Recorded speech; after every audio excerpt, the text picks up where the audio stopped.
So it's great to be here. Got very happy memories of coming for the IPP conference in September last year, the Internet Policy and Practice. I'd love to just really quickly take your names down, if you don't mind, because I want to do a bit of an exercise in the middle. So it would be really nice to know a bit about you. So just before that, just as Sana said, I'm talking today about a project I'm doing with Caribou Digital on identities and digital identities, particularly in India. So as part of this, we are interviewing 150 low-income users in 3 states in India, and looking at how they experience identity, particularly because India introduced an ID card, and thinking about how these experiences are relevant across the world to all countries now. And I'll talk about why that's important right now because of the situation we are in globally, where there's so much transition, there's so much movement, but we're needing to prove our identities every day. So, so in that context. So if you don't mind, I'll just quickly take your names and go around the room. So I'll start with you, if that's okay. My name is Kate. Kate, okay, great.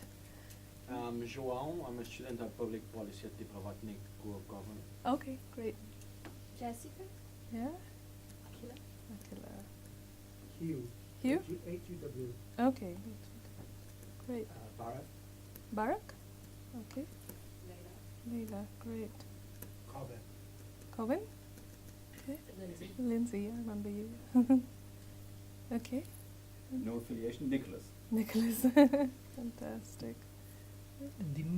Dimitris, okay, great. Okay, so I just want to quickly start by showing you a quick video, which is an introduction to the project, and it's just under a couple of minutes long, but it'll just give you an idea of what we're trying to do. So.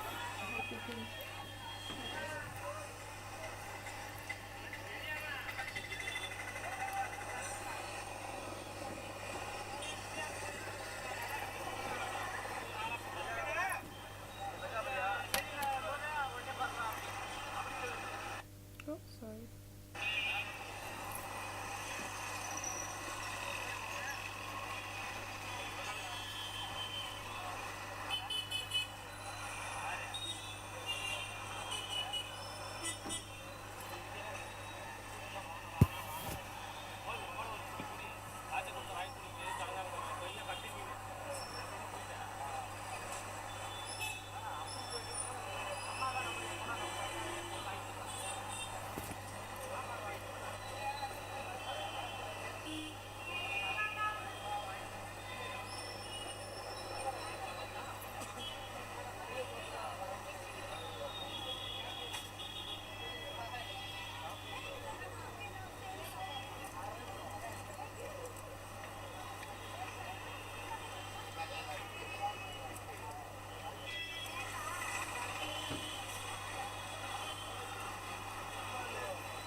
So that's what the research is about. Why does identity matter?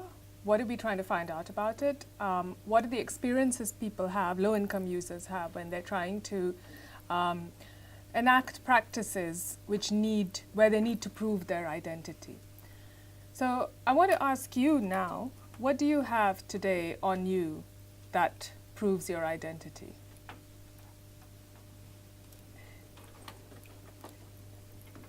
I have a lot of identifications that Okay. I just carry with me. So from the US, from the UK, Uh-huh. and then also from California specifically. Okay, and do you carry it all the time? I do. Okay. Not probably the best idea. Do you carry the originals or do you carry copies? I have the original. Really? Okay. So if you were to open your handbag now, backpack now, you'd have all the originals of all the IDs you carry with you. I have 3 or 4 identifications. Okay, thanks, Jan. Okay. Anybody? I have a copy of my passport simply because the passport doesn't fit into my wallet. Okay. So when I travel, it's A always photocopy. there's just a little piece of paper, yeah. Yeah. But I have the passport copy. Okay. Okay. Do you keep a digital copy at all? Or just a physical paper copy? Yeah, I could access that through. Somewhere on the if cloud. I have internet access, Okay. but you don't always have that, so Yeah. I have to take paper copy as well. Okay. Anything else? Anyone else? I have my Finnish identity card because my passport wouldn't fit either. So Ah, okay. I've got Okay. replacements. Okay, great. So, Sana, when was the last time anybody asked to see your ID? Probably when I was shopping and someone was checking my age for certain What a compliment. That's great. Yeah, this age I think is starting to be. That's great. When else? When else is Dimitri? I have my national ID with me. I have my passport not here in the house in case I lose this, Yeah. but I am able to fly. Yeah. And last time was like a couple of days ago when I was at the airport. Okay, great. But it happens, For your it national happens ID. very often, basically, Yeah. that I show my ID.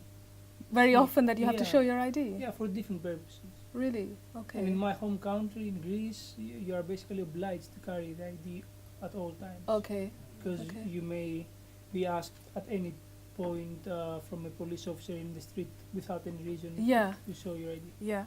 Yeah. Same experiences we heard in India. Anything else? Any other experiences you had? I think even basic transactions at the bank Yeah. would require some sort of identification. Yeah. And you don't always know, depending on what country you're in, at that week, what identification you would need to have with you. Yeah. Yeah. Anybody have access to their birth certificate? I need to get it when I got married. Okay. Otherwise I wouldn't. Okay. Right. I needed my birth certificate really recently because I was applying for a visa to stay in the UK, Yeah. and I had no idea where it was. I had to call my parents back in California Yeah. to find it. Yeah. Exactly. But So- now I have a digital copy of it. Yeah, it's a good idea. So much of what you're discussing now is our experiences that we heard in the interviews that we had, except that these are low-income users who don't necessarily have access to technology. So they don't, they may not have smartphones, they may not have or want to pay for internet access. So we're really talking about street sellers, those who have pavement shops, waste pickers, etc. So what happens in those contexts? And what happens particularly, the reason I asked about a birth certificate is because it's often considered a seed ID. So it's the very first ID document that you have.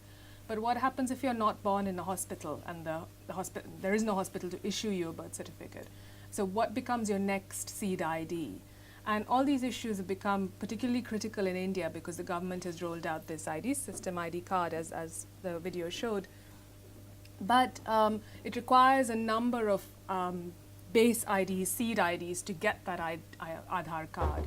So what happens if you don't have one of those and you slip through the net? And there was a particular story in the US, I think in California, of a woman, I forgot to include it in the slides, but of a woman who's lost in the administration, the administrative bureaucracy, because she doesn't have one particular ID. So she's in a vicious circle of getting another identification card because she doesn't have one previous card. So these were all the questions that we went into the research with. What are the experiences people have? What are the pain points? What are the challenges? And how can we build better ID systems, which are applicable both in developing countries or in development contexts, but also in the UK, in the US, in Greece, and other countries. We're all faced with them.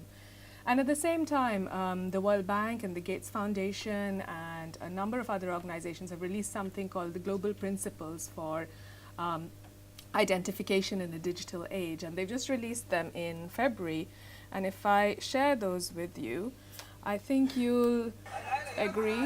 Oops, there's the video again. I think you'll agree that they're quite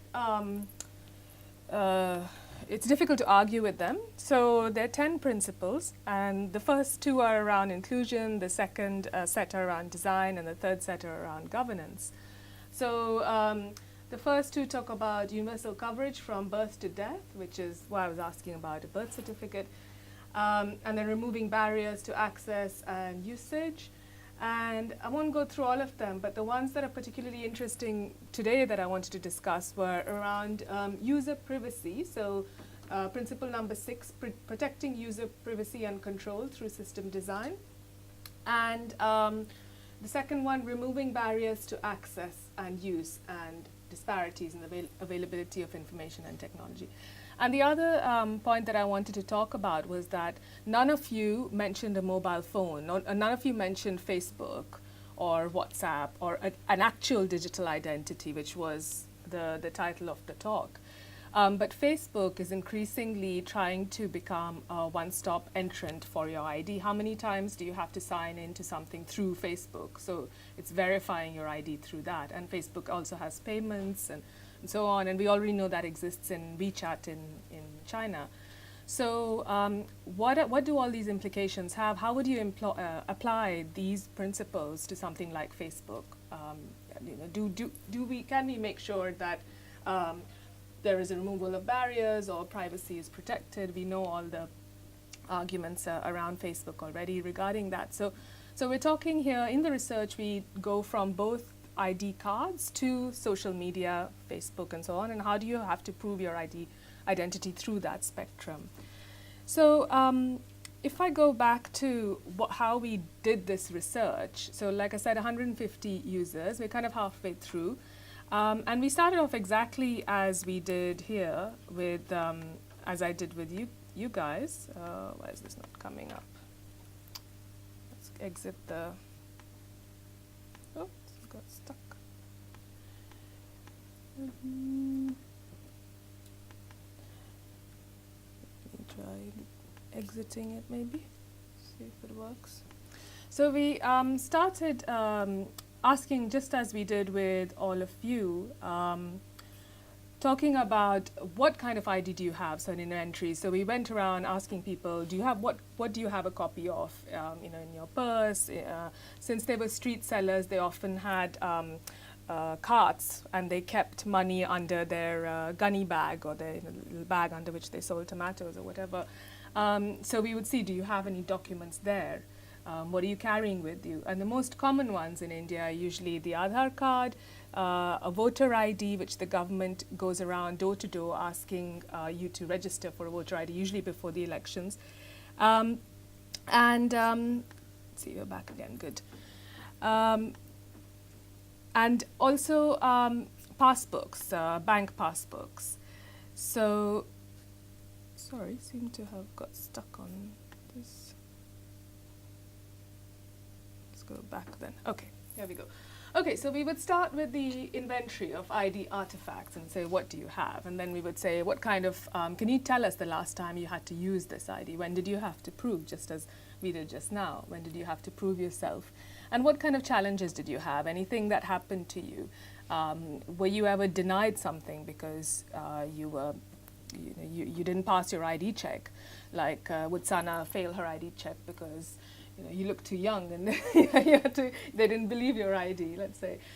So we then try to move to these themes of privacy, agency, and dignity. How do we make sure that someone, when they use their ID, is not being harassed, or they are not being asked for a bribe, they don't have any challenges, and so on, in interacting with bureaucracy.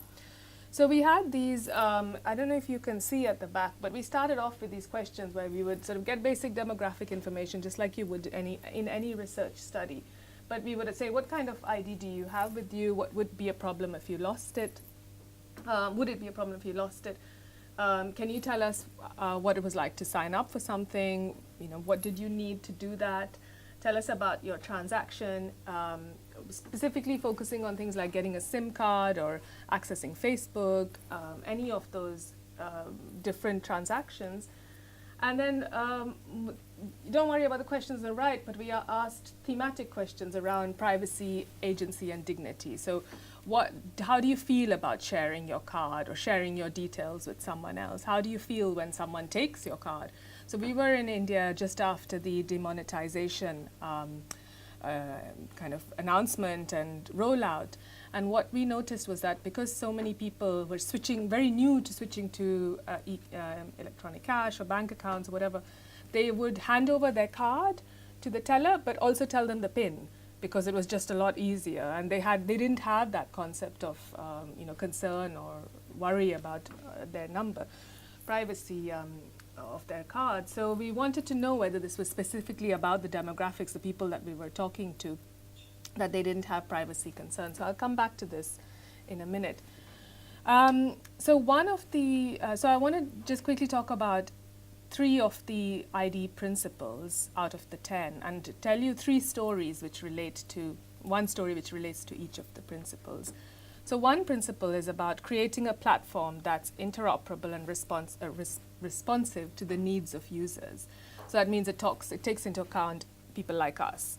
What are the experiences that we go through, right? So we shadowed this lady called Parvati, who is a home help, and she was trying to open a bank account exactly just after demonetization because her employers wanted to pay her through something called Paytm, which some of you may have heard of, but it's like a wire transfer, e-transfer. So they weren't keen on paying cash because they didn't have cash, but to do that she needed a bank account and she needed to get an account and get a card as well. So we went with her to the bank and we stood in the queue. That's her in the yellow sari on the left. We tried to help. I wanted to bring a copy of the form, but I left it behind. We tried to help her fill in this form, which was 16 pages long. It was very confusing because it had lots of inserts on insurance and things which didn't apply to her at all. And then it had this section. I don't know if you can see, but what are the types of ID that you need to fill in the form and also to get a bank account, which was completely confusing for her. So we were there. We could help her to whatever extent we could because it was confusing for us as well. But it just showed us what a confusing, complicated process it was just because she needed to get her account. In the end, she needed also to prove her identity, so verify herself. But because she was illiterate, she couldn't sign. So she was asked, and it's perfectly acceptable in India to sign with a thumbprint. So that's what that is on the right. But when she went to get her, the whole process was over. It took us about half a day, the full morning in the bank. It was really busy because everybody was trying to open bank accounts at the time. And got to the end of the process and the cashier tells her that, sorry, you can't have a card. And she was a bit shocked, but she didn't really understand why. And the cashier said, well, you can't sign. And if you can't sign the back of the card, we can't give you a card to access cash, to get money in or out. So when the principals are talking about these being responsive to users, being interoperable, they really need to take into account accepting something like a thumbprint, because we're not catering then to illiterate populations. Of course, she could have forged a signature, or she could have just made up a squiggle, as many of us did our first signature, but she just didn't feel comfortable. In fact, she felt intimidated in that situation. And who hasn't felt intimidated by bureaucracy, right? You just want to kind of run away. So that's one story I wanted to kind of bring to light about why we need to think more about users and individuals and thinking about digital identity, living in this digital society, a digital age. So the next one is about privacy, because the principles that I just brought up really emphasize protecting a user's privacy and identification. And this emerges in many ways. So it emerges when you talk about sensitive topics like ethnicity, caste, religion. So in Pakistan, it's mandatory to have religion on your ID card. In Jordan, it was just agreed to remove it from your ID card.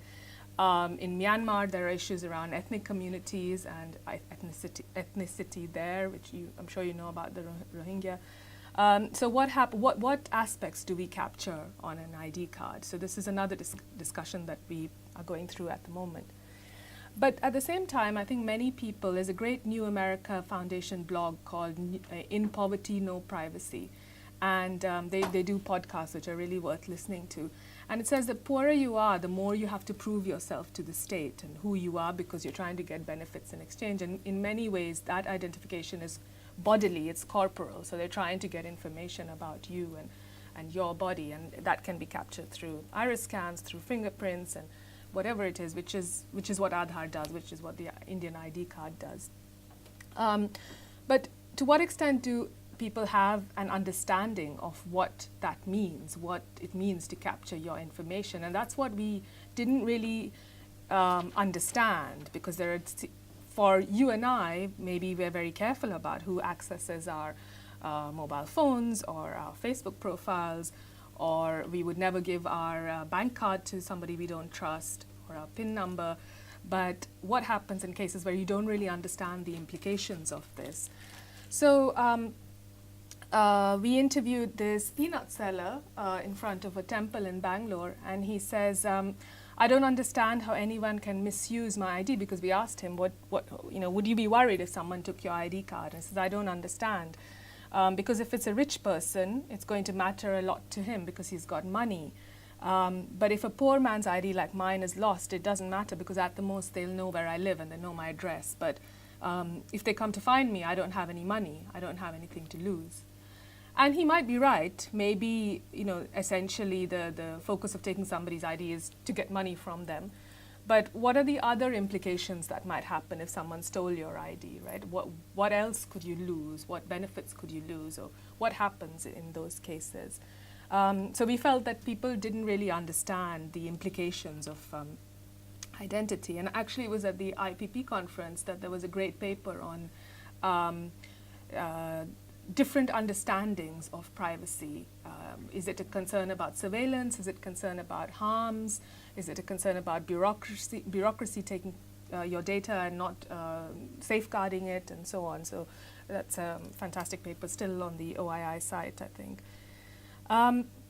And so when we talk about protecting user privacy through systems design, we really need to think about the privacy issues, but I don't think we've thought about it enough. Again, because we just give in to bureaucracy, because we just think, oh, the government needs it, or XYZ agency needs it, and that's fine. It's understandable. And then the last story I wanted to talk about is the third principle talks about removing barriers to access, which means barriers to accessing digital technologies, ID technologies.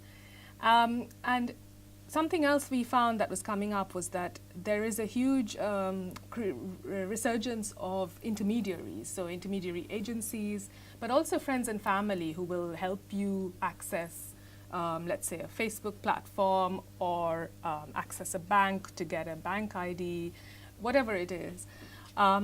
So these intermediaries or brokers can be formal or informal, which, there's a lot of literature around intermediaries. But what happens if they're unscrupulous and they take your data, or they charge you and they don't provide a good enough service or anything?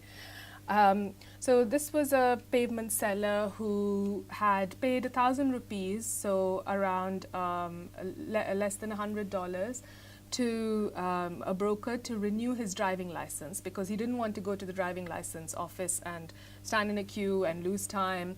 So he thought it's just easier to pay him to get his license renewed. And typically the license should have been renewed for at least 10 years. He was older, so as you get older in India, your license is renewed for a shorter amount of time. But this broker only renews it for a year. So after that, when the license expires, the pavement seller says, well, I didn't bother getting my license renewed again, because it wasn't worth it for me to do that. So I now just drive around without a license, and if a cop stops me, I'll just give him some money, because it's not worth it. It's easier for me to live with that risk than to spend the time and money to go and get a driving license renewed. So I just want to kind of stop there and have time for discussion, but we're really kind of, as I said, we're in the middle of the research, and we're really surfacing all these questions around how do you make ID systems which do the job, so they prove your identity, but also make sure that they're respectful of privacy, agency, dignity of us, but also low-income, less digitally literate users who might not have an understanding of what the ramifications are, what the implications of it are. So I don't know what thoughts you had and what you wanted to add from your experience or your thoughts generally, but it would be great to hear those.